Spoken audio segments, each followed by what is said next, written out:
Hi friends, welcome back to my channel. তোমরা কেমন আছো সবাই?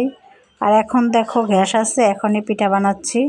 সকালবেলা বাড়িতে চাইছি, সকালবেলা তো আর আমার গ্যাস থাকে না, আর পিঠা বানায় খেতে পারি না। 8টার দিকে চলে যায়। সকালবেলা উঠে কোনো মতো দুপুরের জন্য রান্না করি, বাইরের থেকে নাস্তা তো সব কিছু খেতে হয়। প্রতিটা সময় এরকম গ্যাস থাকে না, 2টা বছর তো একদম বেশি গ্যাস থাকেই না।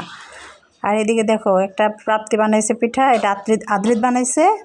আর ওই পুলি পিঠাটা এটা ও নাকি সিঙ্গারা বানাইছে, আর এটা প্রাপ্তি বানাইছে।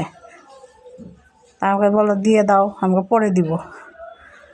তো এখানে আমি বানাইলাম, আগেই সব কিছু রেডি করা ছিল, নারকেল ভাজা, গুড়ি ভাজা, সব কিছু রেডি করা ছিল। তো আমি বললি যে না, সন্ধ্যা যেহেতু হয়েছে, এখন সবারে বিকালে টিফিনটা দেওয়া যায়।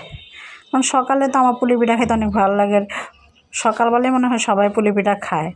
আমার কাছে সকালবেলায় পুলি পিঠা খেতে ভালো লাগে, সবাই দেখি সবাই খায়, বা আমাদের ফ্যামিলিতে সবাই পুলি পিঠা খেতে পছন্দ করে। আদ্রিতে একটু বেশি পছন্দ করে পুলি পিঠা, আর কোনো পিঠাই খেতে চায় না। আর একটু মালপোয়া একটু খায়, নাকি তেলে পিঠা যেটা বলে ওইটা খায় একটু, আর কোনো পিঠাও খায় না। আর পিঠা খাইতেই চায় না। পাটিসাপটা তো করলে একদিন একটা খাইবো, এরপরে ও আর খেতে চাইবো না, আর ভাল লাগে না ওর কাছে। তো এখানে আমার পুলি পিঠা রেডি হয়ে গেছে, হয়েই গেছে, প্রায় হয়েই গেছে। এখন নামায় সবাই খাইতে দিব সন্ধ্যার টিফিন। সকালে যেহেতু করতে পারি না গ্যাসের জন্য। তো ভালো সুন্দর হয়েছে। আর সেদিনকে আমি কতদিন আগে করছিলাম, কিন্তু গ্যাস ছিল না, কোনোরকম বানাইছিলাম। সকালবেলা বর্দি ছিল এখানে, কী যে অবস্থা হয়েছিল, একটু খাইতে পারি না, উপরে তো শক্ত শক্ত হয়ে গেছে। আর আজকে পিঠাগুলো কত সুন্দর হয়েছিল।